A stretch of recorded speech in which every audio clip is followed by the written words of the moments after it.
আন্তর্জাতিক শান্তিরক্ষী দিবস 2025 উপলক্ষে রংপুরে 66 পদাতিক ডিভিশনের আয়োজনে পালিত হলো বর্ণাঢ্য কর্মসূচি।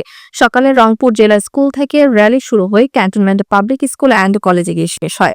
জাতীয় সঙ্গীত পরিবেশন, 1 মিনিট নীরবতা পালন, সাদা কবুতর ও বেলুন উড়িয়ে দিবসটির শুভ সূচনা করেন 66 পদাতিক ডিভিশনের জিওসি ও Rangpur area commander major general Mohammad Kamrul Hasan, SGP, HUP, NDC, HDMC, PSC. পরে ক্যান্টনমেন্ট পাবলিক স্কুল অ্যান্ড কলেজের দরবার হলে অনুষ্ঠিত হয় আলোচনা সভা ও দোয়া মাহফিল।